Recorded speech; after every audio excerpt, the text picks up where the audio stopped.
The chamber was silent, but it was the heavy, loaded silence of a political theater just before the main event. Senator John Neely Kennedy had carefully constructed his public persona over decades. At 72, the Republican from Louisiana had mastered the art of appearing like a humble, folksy country lawyer, while simultaneously, and often in the same breath, flaunting his Ivy League credentials whenever it was convenient. With his wire-rimmed glasses, his deliberate, almost sleepy, Southern drawl, he delivered perfectly crafted one-liners that were engineered for social media clips. "I'd rather drink weedkiller than support this bill," he'd famously said, a line that played perfectly to his base. These calculated, almost vaudevillian performances had earned him a reputation as one of the sharpest, most quotable minds in the Senate. Behind this carefully crafted image was a man who had attended Vanderbilt, the University of Virginia School of Law, and, as he never missed an opportunity to remind voters, Oxford University. In committee hearings, he would weaponize this duality. He would often begin a complex line of questioning with a disarming phrase like, "Now, I may just be a simple country lawyer, but at Oxford, we learned." This tactic allowed him to talk down to opponents while appearing humble to his supporters. Facing him, testifying before the Senate Judiciary Committee, was Representative Jasmine Crockett. At 43, the freshman Congresswoman from Texas represented everything Kennedy claimed to despise. A civil rights attorney before entering politics, she had built her reputation defending the underrepresented and speaking with a blunt, unapologetic clarity about racial and economic inequality. In her first year, she had already become a social media sensation in her own right. Known for dismantling conservative talking points with a rapid-fire, data-driven precision, unlike Kennedy, Crockett never hid her intelligence behind folksy sayings. She was direct, citing statistics from memory and referencing legal precedents with ease.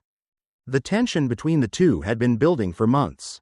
During a previous hearing where Crockett was testifying, Kennedy had interrupted her with a stunningly condescending remark, "Now, little lady, I know numbers are hard, but let's try to stick to facts." The clip, naturally, went viral. Conservatives praised Kennedy for putting her in her place, while progressives were outraged at the blatant disrespect. The next day, Kennedy had doubled down on Fox News, cementing his narrative. These new Democrats come in thinking their fancy degrees make them experts on everything. He drawled, winking at the camera, "Ms. Crockett might want to worry less about impressing us with big words and more about actually understanding how the real world works. Not everyone can be a genius." What Kennedy didn't know was that his dismissive comments had triggered something in Crockett. As a lawyer, she had learned to research her opponents meticulously, and something about Kennedy's constantly referenced genius status had always struck her as performative. She understood the difference between being educated and being intelligent, and the difference between intelligence and wisdom. She was tired of him using this genius act to shut down legitimate debate. Her chief of staff, Marcus Johnson, had connections from his previous work in educational policy. He had noted carefully that admissions records and testing data from the 1970s were archived differently, governed by different rules than modern student privacy laws. For public officials, especially ones who repeatedly made their educational background a matter of public debate, such records could potentially be subject to a congressional oversight request. If a legitimate legislative purpose could be established, that conversation had launched a quiet, 3-month investigation, resulting in the sealed, classified manila envelope that Jasmine Crockett now held in her hands as she stood at the podium on the House floor. The stakes were astronomical. If the document confirmed Kennedy's intellectual gifts, Crockett's career would be over, dismissed as a petty, vindictive politician. But if it revealed something else, one of the Senate's most powerful personas would crumble. Live on C-SPAN. This wasn't just about embarrassing a political opponent. This was about exposing the hypocrisy of a man who had built his career on a claim of intellectual superiority while dismissing others, particularly women and minorities, as less capable. As she stood at the podium, Kennedy, watching from his seat in the chamber, adjusted his glasses nervously. His typical confident smirk was gone, replaced by a tense, rigid jaw. He sensed what was happening. "Before I discuss the contents of this document," Crockett began, her voice echoing in the hushed chamber, I want to make something clear. I do not believe that standardized tests from 50 years ago define a person's worth or their capabilities. She paused, making direct eye contact with Kennedy. But when a member of this body repeatedly uses their supposed intellectual superiority to belittle others and shut down legitimate debate, all while hiding behind a carefully crafted persona, the American people deserve to know the truth. Senator Chuck Grassley, one of Kennedy's longtime allies, rose to his feet. Point of order, Madam Speaker. This is an outrageous violation of privacy and completely irrelevant to the business of Congress. With all due respect, Senator Crockett replied calmly, your colleague has made his intellectual capacity a central part of his public persona. Just last week, he told Fox News, and I quote, "You don't need an Oxford degree like mine to see the stupidity of this Democratic proposal." He has opened this door himself. Repeatedly. Senator Chuck Schumer stood. The chair recognizes that while this is unusual, Congresswoman Crockett is responding to repeated public characterizations made by Senator Kennedy, as this pertains to the credibility of statements made before congressional committees. It falls within the scope of legitimate congressional business. Kennedy finally found his voice. This is nothing but a political stunt from a desperate freshman congresswoman, he drawled. But the folksiness was strained. I'm not sure what document she claims to have, but I guarantee it's either fake or taken completely out of context. Crockett raised an eyebrow. So, you are denying that you took the Wharton School Aptitude Assessment in 1970? Prior to your application? The test that was standard for all applicants? Kennedy's face flushed. I took many tests in my academic career. I have degrees from Vanderbilt, Virginia, and Oxford. My record speaks for itself. Interesting that you mention all of those institutions, Crockett noted, but not Wharton, the prestigious Ivy League school where you began your undergraduate studies before transferring to Vanderbilt. The silence in the House chamber was a physical thing. It was heavy, suffocating, and absolute. Representative Crockett's words, the Ivy League school where you began your undergraduate studies before transferring to Vanderbilt, had landed with the force of a perfectly aimed missile. She had not only confirmed the existence of the records but had also publicly stated a fact that John Kennedy, in his decades-long political career, had meticulously and deliberately omitted from his own biography. He mentioned Vanderbilt, Virginia, and Oxford. He never mentioned Wharton. Kennedy's mind was racing, a chaotic scramble of defense mechanisms. His entire public identity, the country lawyer secret genius persona he had spent a career perfecting, was based on a delicate balance of folksy charm and the unassailable implication of elite intellect. He had just been exposed. In a single sentence, as having curated his own history, he felt a hot flash of pure, unadulterated panic, but his political instincts, honed over 30 years, took over. He would attack the messenger. He finally found his voice, forcing it back into the familiar, condescending drawl, though the edges were strained. This is nothing but a political stunt, he drawled, attempting a dismissive wave of his hand. It's a desperate, partisan hit job from a freshman congresswoman trying to make headlines. I'm not sure what document she claims to have, but I can guarantee you it's either fake or taken completely out of context. The chamber stirred. He had laid down the gauntlet. Fake.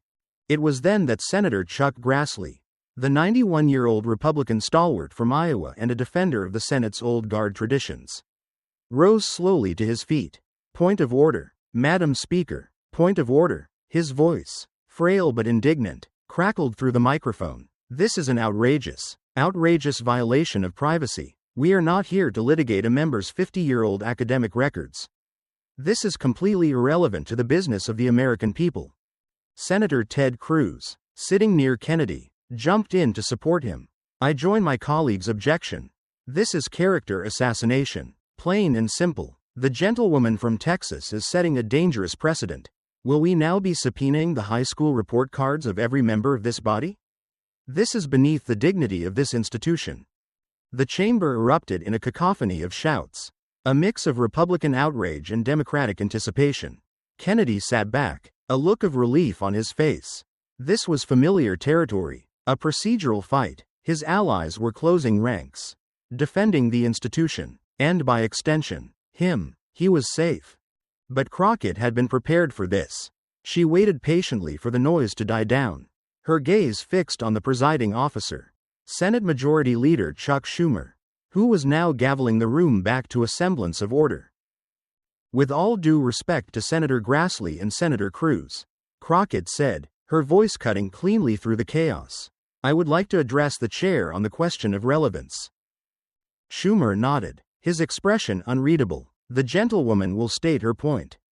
"Thank you, Mr. Chairman," Crockett said. "My colleagues are correct that, under normal circumstances, a 50-year-old academic record would be irrelevant. However, Senator Kennedy himself has made his intellectual capacity and his elite education a central part of his public persona and, more importantly, a central weapon in his official duties." She pulled out a second document, a simple, printed transcript. "Just last week, as the American people saw on Fox News, Senator Kennedy publicly questioned my intelligence and my fancy degree, stating, and I quote, 'Not everyone can be a genius.' He then tapped his own head and winked at the camera." She continued, "Furthermore, he has repeatedly used his Oxford-trained education as a basis to dismiss the sworn testimony of expert witnesses in Senate hearings. Last month, he told a Nobel Prize-winning economist that her analysis was simplistic compared to what he learned at Oxford. He has repeatedly opened the door to this line of inquiry by using his claimed intellectual superiority as both a sword against his colleagues and a shield for his own arguments. The American people, and this body, have a right to know if the very foundation of that persona is based on truth, or on a complete fabrication."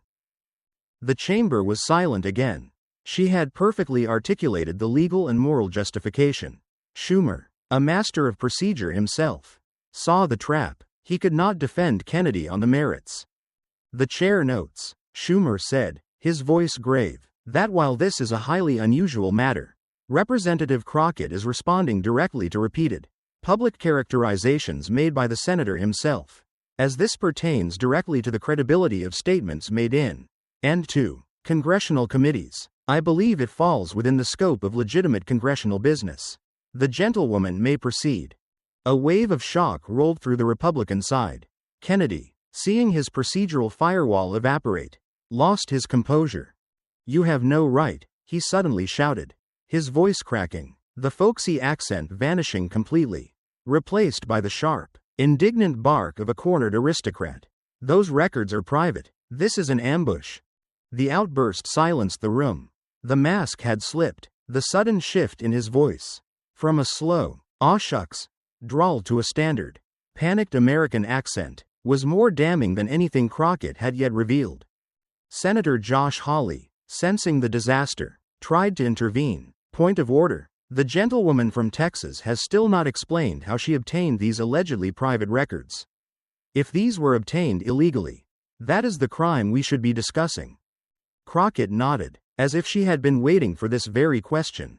"A fair question, Senator Hawley," she said calmly, "and I am happy to answer it, as I was prepared for you to ask."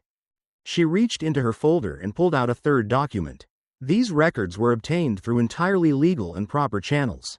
Unlike modern student records, which are protected by FERPA, academic archives from the pre-FERPA era, in this case, 1970, can be made available for legitimate academic and governmental research with appropriate authorization. My office, citing Senator Kennedy's repeated public statements about his education as the basis for a legitimate congressional oversight purpose, secured access through the proper archival channels. This was not a leak. This was not a theft. This was research. She handed a document to the Senate page. "I have here the authorization letter from the University of Pennsylvania's archives, granting my office access to these records for the purpose of congressional oversight. I am happy to submit it for the official record." The chamber was checkmated. The documents were real. They were relevant. They were legally obtained. Every escape route Kennedy and his allies had tried to create had been cut off by Crockett's meticulous preparation. Kennedy sat motionless, his face now ashen. His allies, Cruz, Grassley, Hawley, were silent, their expressions a mixture of fury and stunned disbelief. They had nothing left to argue. Crockett turned back to the podium, her voice steady. "Now, Mr. Chairman, as I was saying, I want to be clear about my purpose. This is not about embarrassing Senator Kennedy. This is about truth in public service. It is about the hypocrisy of a man who uses a false narrative of intellectual superiority to dismiss and demean the legitimate policy concerns of his colleagues, particularly women and people of color. She placed the faded document from 1970 onto the overhead projector. The cameras zoomed in. "What I have here," she said, her voice echoing in the hushed chamber, "shows that Senator Kennedy scored in the bottom 30% of all applicants on the Wharton School Aptitude Assessment, with particular deficiencies noted in logical reasoning and quantitative analysis, the very areas he claims expertise in when dismissing economic policies he disagrees with." A collective, audible gasp swept the room. It was worse than anyone could have imagined. Furthermore, Crockett continued, replacing the first document with a second, "I have the admissions committee's internal notes." The camera focused on the typewritten page. She read from the highlighted section. "Candidate Kennedy demonstrates below average aptitude for business studies. Admission not recommended on academic merits alone. Recommend consideration based on legacy status and family connections." The chamber exploded. Legacy status. The folksy genius, who had mocked others for their fancy degrees, was a legacy admission. Kennedy's face had gone from red to a ghostly white. His hands were trembling. The carefully constructed, decades-long image of John Neely Kennedy, the Oxford-trained intellectual giant, had just been systematically and publicly dismantled by a freshman congresswoman from Texas. And she wasn't finished yet. Here is part 3 of the 8-part story. Part 3. A legacy of mediocrity. The chamber was a sea of chaos. The words, legacy status, and admission not recommended on academic merits, echoed like a gunshot. A public execution of a meticulously crafted public persona. Republicans were on their feet, shouting, "Point of order. This is slander. This is a disgrace." Democrats, for their part, sat in a state of stunned, almost gleeful, silence. The press gallery was a frenzy of activity, the sound of 100 keyboards typing at once sounding like heavy rain on a tin roof. Senator Kennedy himself was frozen. This was worse than a simple bad test score. This was an attack on the very foundation of his authority, his entire public identity, the country lawyer secret genius persona he had spent a career perfecting, was built on the unassailable premise that he was a brilliant man choosing to sound folksy. Jasmine Crockett had just presented evidence to the entire nation that the folksiness wasn't a choice, it was a mask to cover for academic mediocrity. He felt a hot, visceral flash of pure, unadulterated panic, but his political instincts, honed over 30 years of combat, took over. He would attack the messenger. He would attack the process. His allies were already doing it for him. Senator Cruz, his face a mask of performative outrage, was now at a microphone. "Mr. Chairman, this is an obscene violation. We are now reading a man's private academic files from 1970 into the congressional record? This is a circus. This is the behavior of a third-world banana republic, not the United States Congress. I move that the gentlewoman from Texas be sanctioned." The chamber erupted again, but Crockett was the calm center of the storm. She waited, patiently, for the noise to subside. When Chairman Schumer had finally gavelled the room back to a semblance of order, she addressed Senator Cruz directly, her voice cutting through the din. "Senator Cruz," she said, her tone cool and analytical, "your colleague from Louisiana has, for years, used his economic understanding to question the intelligence of Nobel laureates and Federal Reserve chairs. He has used his own academic record as a weapon to silence witnesses. Today, this committee is simply examining that weapon, and it appears, Senator, that it may be a blank." The line was devastating. A few Democratic members audibly gasped at the sheer audacity. Schumer, his face grim, banged the gavel. "The gentlewoman's point on relevance has been established. She will proceed." Crockett turned back to the podium. "Mr. Chairman, the aptitude test is just the context. The question is why Senator Kennedy has worked so hard to fabricate this narrative of genius. The answer, I'm afraid, is in his actual performance." She reached into the manila folder and pulled out a new document. It was a faded, dot matrix printout, clearly an official transcript. "I have here Senator Kennedy's first-year academic transcript from the Wharton School of Business. She then turned to the large poster board her staff had prepared. "I have prepared a visual aid, Mr. Chairman," she said, her voice devoid of any irony, "as I know numbers can be hard." The callback to Kennedy's "little lady" comment was so direct, so cold-blooded, that several members in the room physically recoiled. Kennedy himself looked as if he had been slapped. On the poster board, in large, clear type, were the grades from his first 2 semesters. Econ 101, Intro to Economics, D. Stat 101, Business Analytics, C. Math 114, Calculus for Business, W. Withdrawal. MGMT 100, Intro to Management, C. ACCT 101, Accounting Principles, D+. Cumulative GPA, 1.92, on a 4.0 scale. The chamber was utterly silent. It was a silence born of pure, collective shock. A 1.92 GPA. He hadn't just struggled, he was failing.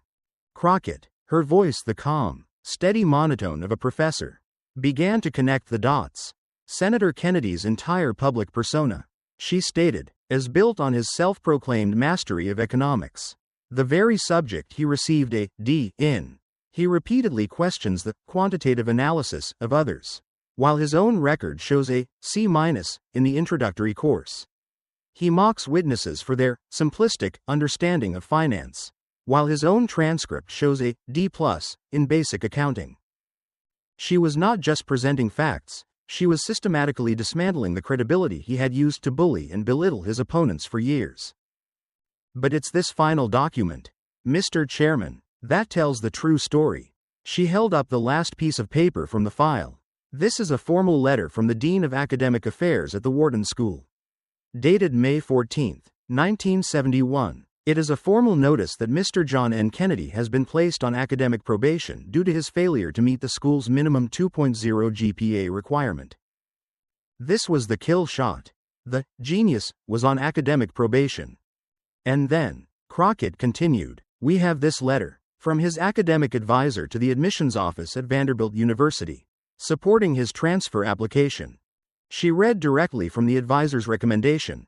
"While Mr. Kennedy has struggled considerably with the quantitative and analytical requirements of our business curriculum, he demonstrates a stronger aptitude for the humanities and social sciences, a more traditional liberal arts environment, perhaps like Vanderbilt, where the intense mathematical and logical reasoning is less emphasized, may better suit his natural abilities and academic goals."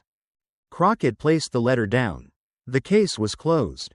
"For decades," she said, her voice now resonating with a quiet, moral authority, Senator Kennedy has hidden behind the mask of an Oxford-trained intellectual.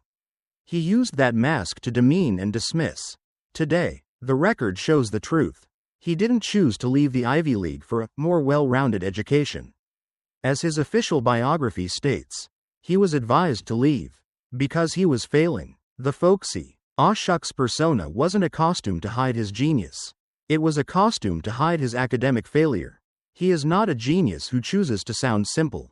His record is simply simple, and he has spent a lifetime trying to brand it as genius.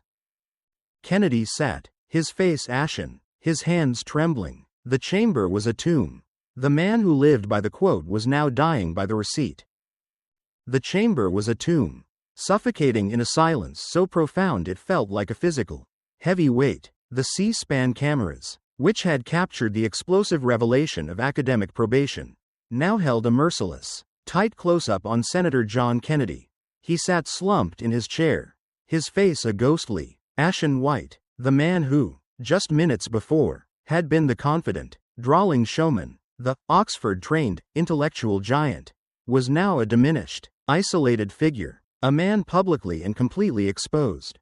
The defiant swagger was gone. The folksy charm had evaporated, leaving only the stark, humiliating truth of a 1.92 GPA and an advisor's recommendation to seek a less challenging path. His Republican colleagues, who had moments before been shouting, "point of order," and "character assassination," in his defense, were now conspicuously silent. Their defense, like Kennedy's persona, had been built on the assumption of his intellectual superiority. Now, Faced with the poster boards displaying his failing grades, they had no ground to stand on. They were staring at their notes, at their phones, at the ornate ceiling, anywhere but at the man who had just become a political leper. They were, in real time, creating physical and political distance. The legacy admission, who had been advised to consider other career paths, was now, clearly and unequivocally, on his own. Jasmine Crockett, however, was not finished. She was a trial lawyer. She understood instinctively that it was not enough to impeach the witness's character. You had to connect that fundamental character flaw to the pattern of the crime. The revelation of his academic failure was the what. Now, she would deliver the devastating so what.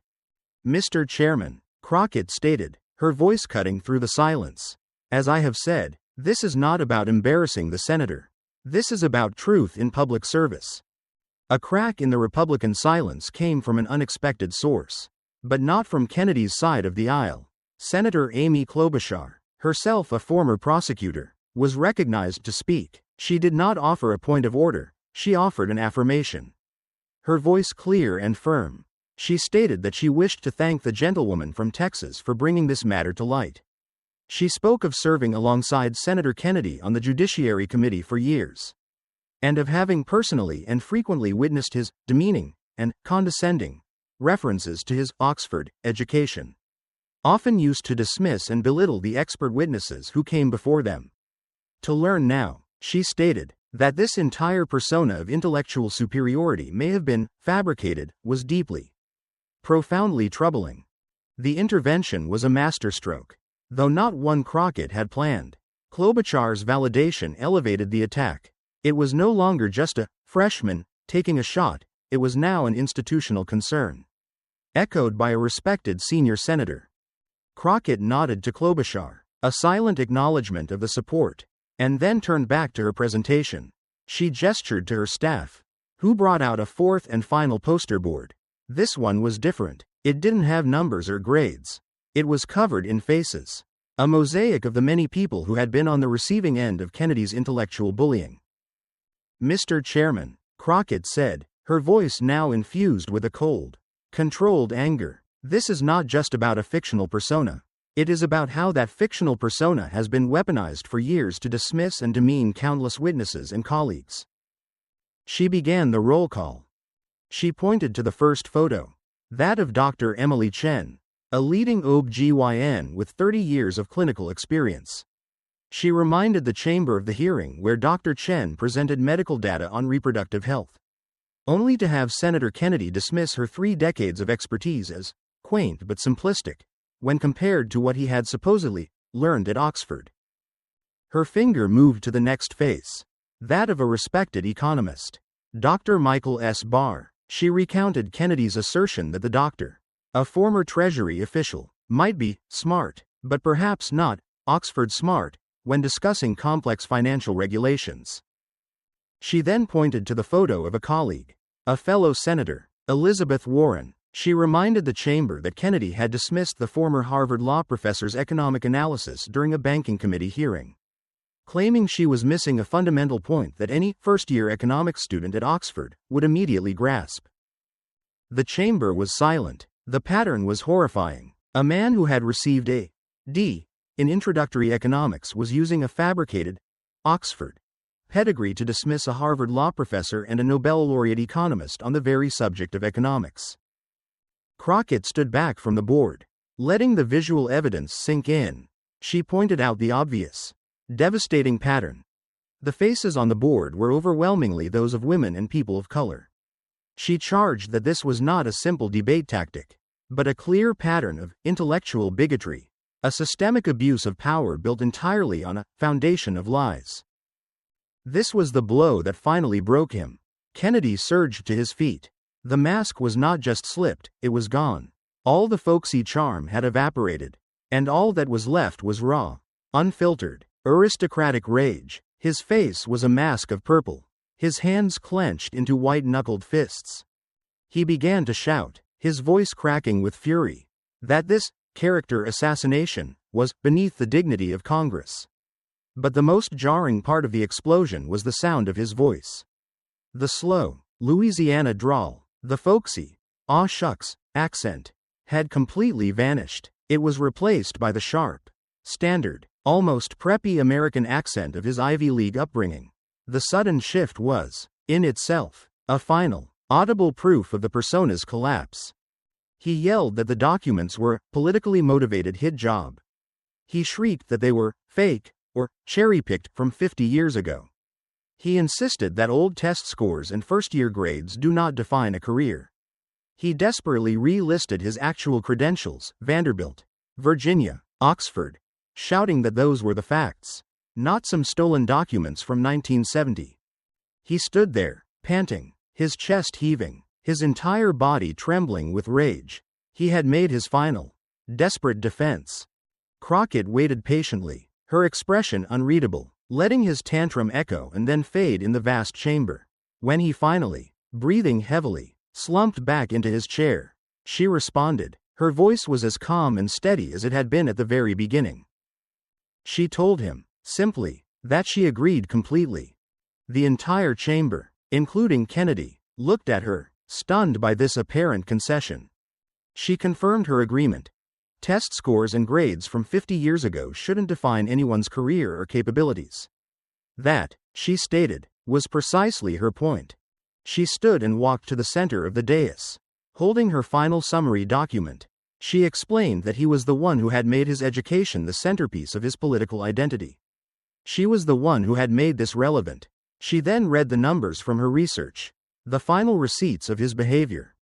She stated for the record that Senator Kennedy had referenced his Oxford-trained economic understanding 47 times in official Senate proceedings. She stated that he had mentioned his Ivy League education 63 times, despite his official biography omitting his one unsuccessful year there. And, she concluded, he had directly questioned the intelligence and credentials of witnesses and colleagues 116 times. She placed the document down. This was never about his grades. She summarized. It was about his honesty. It was about his hypocrisy. It was about the fact that he had built a fictional persona of intellectual superiority. A throne built of papier-mâché. And had used it for years to judge, intimidate, and silence others. The American people, she finished, don't care about a test score from 1970. But they do care about honesty. They care about being able to trust that their public servants are who they claim to be. Kennedy sat motionless, utterly broken. The chamber was silent. The execution was complete. The chamber reeled from the finality of Crockett's summary. Her words, accusing him of weaponizing a false persona, hung in the air, unanswerable. A wave of motion swept the Republican side of the aisle. It was not a coordinated defense, but a chaotic retreat. Several of Kennedy's closest allies, their faces masks of fury and embarrassment, stormed out of the chamber, decrying the proceedings as a disgrace and a circus to the reporters in the hallway. Their exit was a tacit admission of defeat. They could not defend the indefensible. Kennedy himself remained frozen, slumped in his chair. His carefully constructed world had been publicly shattered. The man who had entered the room as an intellectual giant was now exposed. A figure of ridicule. The silence was broken by an unexpected voice. Senator Bernie Sanders, an independent who rarely involved himself in these personal political squabbles, was recognized. He stated, his voice a low grumble, that while he generally disapproved of making such matters personal, he felt compelled to speak. He noted for the record that Senator Kennedy had, for years, repeatedly and consistently used his claimed intellectual prowess to dismiss critical policy discussions, particularly those concerning economic inequality and healthcare. He had personally witnessed Kennedy use his Oxford credentials to question the legitimacy of expert witnesses. Sanders concluded that if those credentials, which Kennedy himself had made central to his public identity, were indeed misrepresented, it was a matter of profound relevance to the Senate's proceedings. This intervention from Sanders was devastating. It was no longer a partisan attack from a desperate freshman.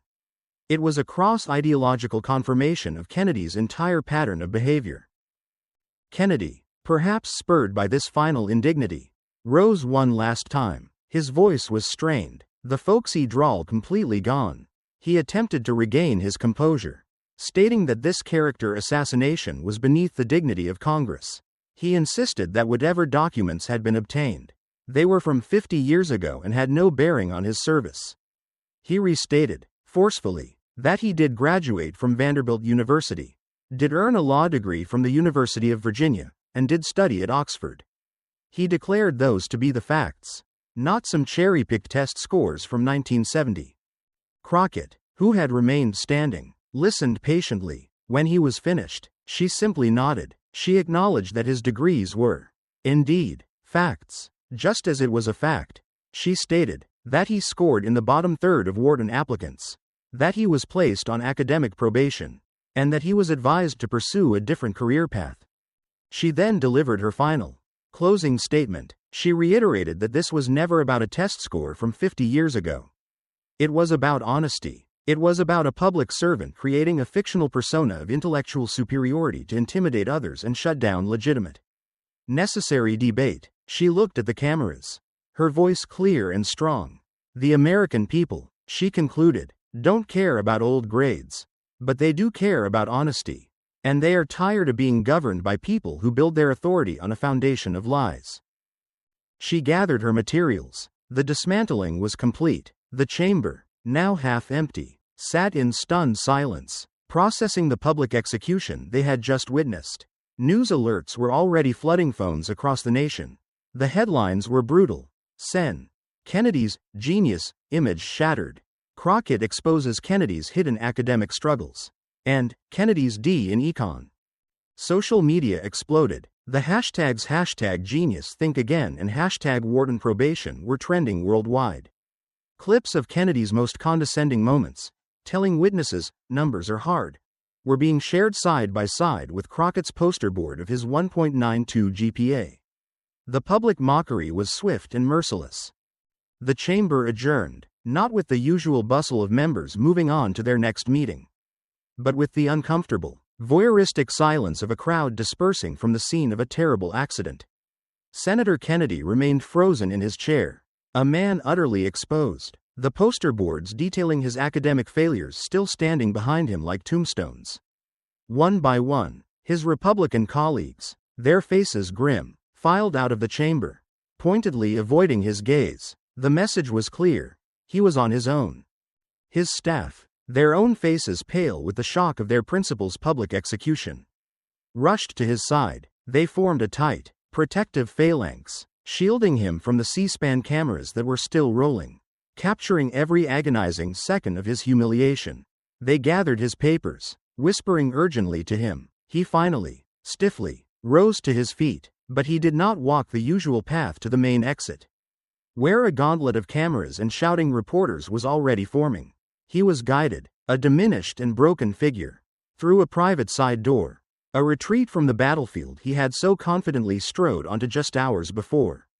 The image of his escape, his refusal to face the press, would become as defining as the revelations themselves. The press corps, denied their primary target, swiveled as one, a great mass of bodies and lenses, surging toward the other exit, where Jasmine Crockett was calmly gathering her portfolio.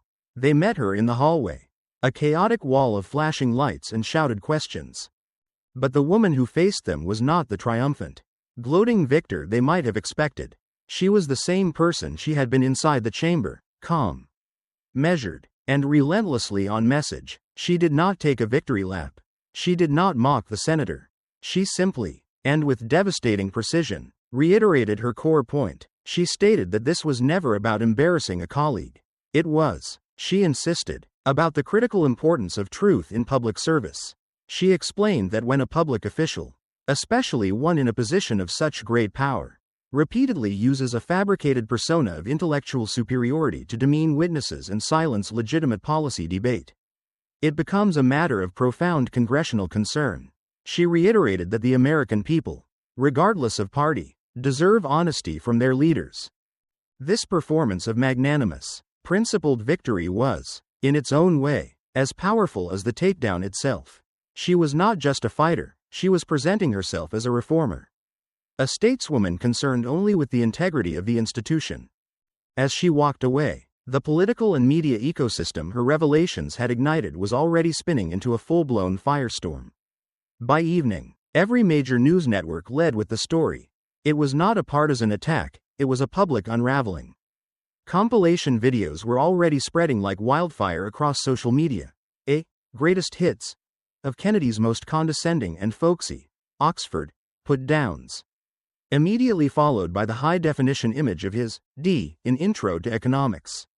Linguistic experts were brought onto news panels to analyze, frame by frame, the jarring, panicked shift in his accent as he shouted in protest. The real Kennedy, they called it, had been unmasked. Late-night comedy hosts tore him to shreds. The Daily Show ran a segment titled, "The Genius Who Wasn't," while Saturday Night Live began frantically rewriting its cold open to feature the confrontation. The D in Economics, the legacy admission, and the academic probation had become instant, brutal national punchlines. But the most significant fallout was happening behind the closed doors of the Republican cloakroom. The anger was palpable, but it was not, as one might expect, directed solely at Jasmine Crockett. A significant portion of that fury was aimed squarely at John Kennedy himself. His colleagues felt like fools. They had spent years listening to his intellectual preening, nodding along, deferring to his Oxford-trained insights. They had defended him, amplified his folksy genius brand, and used his soundbites in their own campaigns. Now, they discovered that the brand was a lie. He hadn't just been posturing, he had been fabricating.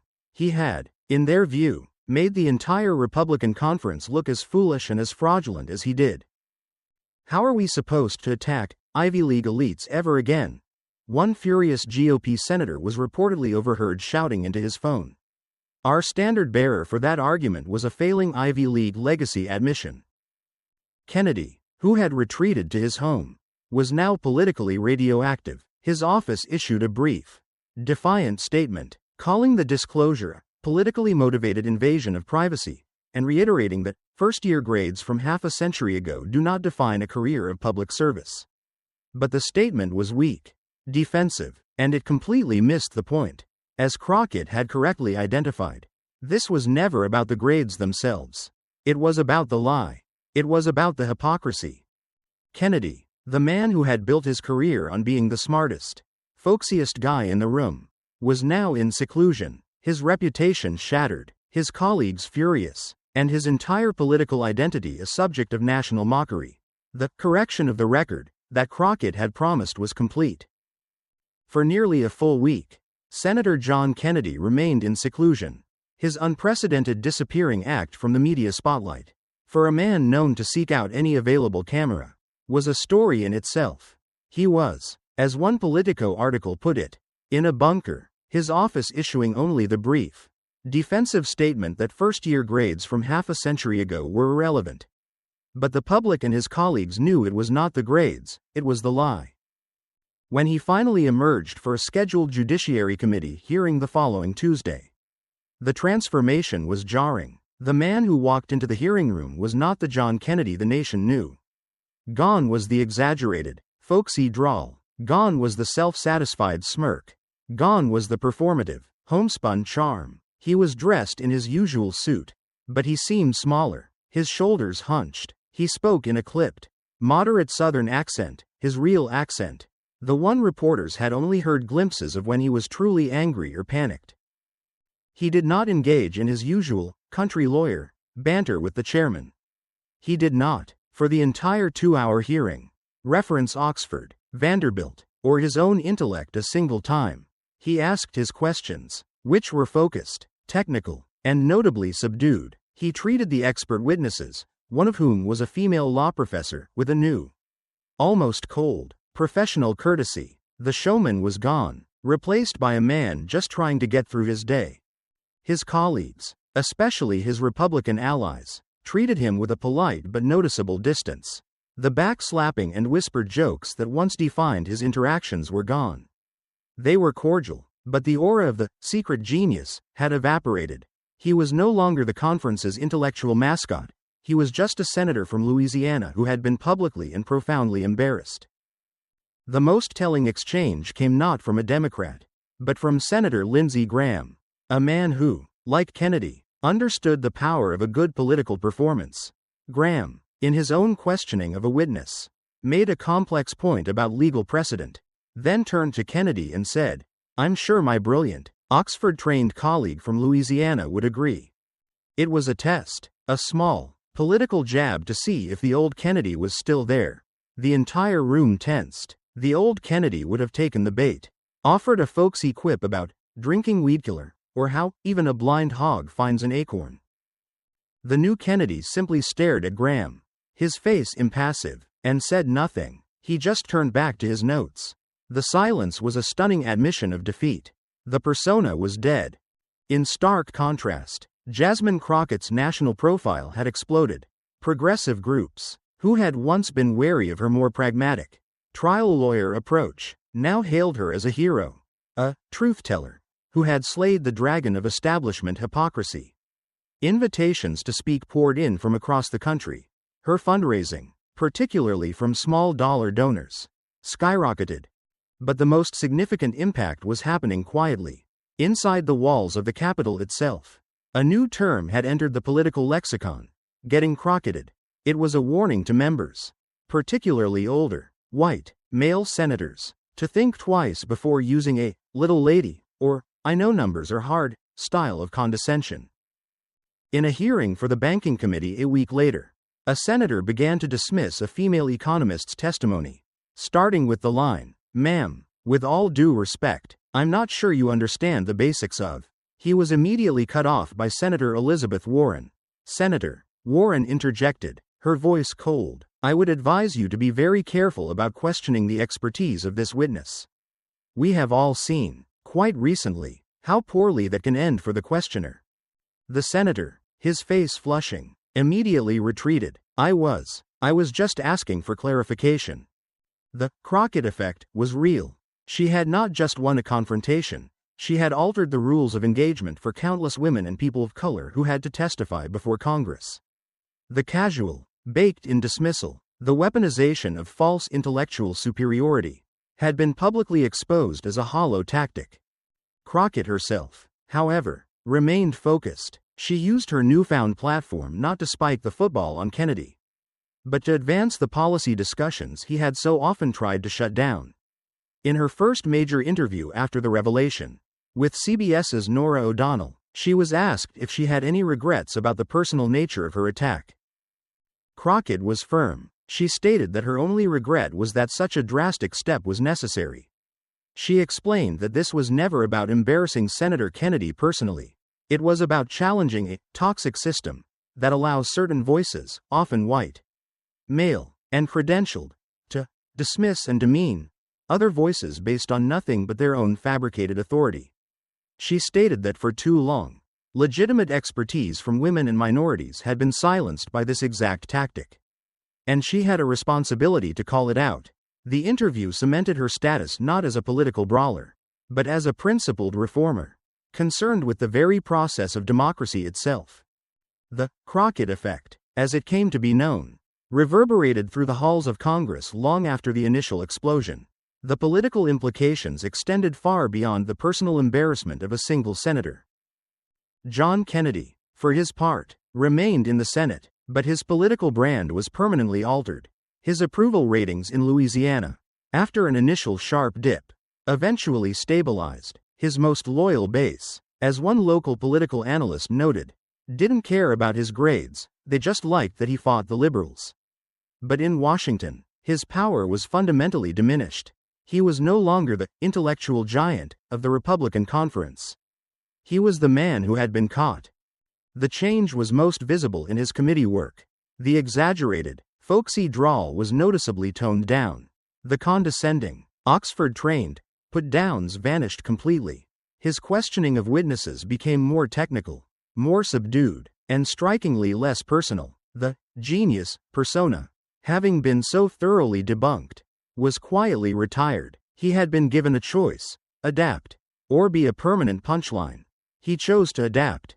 For Jasmine Crockett, the aftermath brought both national acclaim and a new, heavier burden of expectation. Progressive groups and small-dollar donors flocked to her, seeing her as a new champion of truth and accountability. She was invited to speak at law schools and on national news programs. Yet, she remained relentlessly focused on her legislative priorities, using her newfound platform not to relitigate her battle with Kennedy, but to advance the policy discussions he had so often tried to shut down. In a speech to the Congressional Black Caucus 2 weeks after the revelation, she powerfully articulated the broader significance of the event. This was never about one senator's academic record from 50 years ago. She told the packed room. This was about challenging a system that allows certain voices, often white, often male, often claiming some unearned intellectual authority, to dismiss and demean other voices, particularly those of women and people of color. For too long, claimed superiority has been used as a weapon to silence diverse perspectives. That ends now. The most lasting impact, however, was on the culture of Congress itself. In hearings that followed, a new, unspoken rule had emerged. Senators and representatives, on both sides of the aisle, were suddenly far more cautious about punching down at witnesses. The casual, sexist, or credential-based dismissal, once a common tactic, was now seen as a high-risk gamble. No one wanted to be the next John Kennedy, exposed and humiliated by a meticulously prepared opponent. The confrontation, and the resulting viral sensation, had become a case study in political authenticity and the changing nature of authority in American discourse. This narrative, at its core, is a story about the collision between performance and preparation. Senator Kennedy had built his entire national brand on a performance of intellectual superiority. Cloaked in the disarming disguise of a folksy country lawyer, he used this persona as both a sword, to dismiss experts, and a shield, to deflect substantive criticism.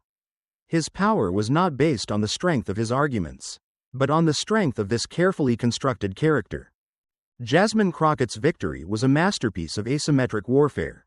She did not try to match his folksy charm or engage in a battle of witty one-liners. Instead, she attacked the very foundation of his persona.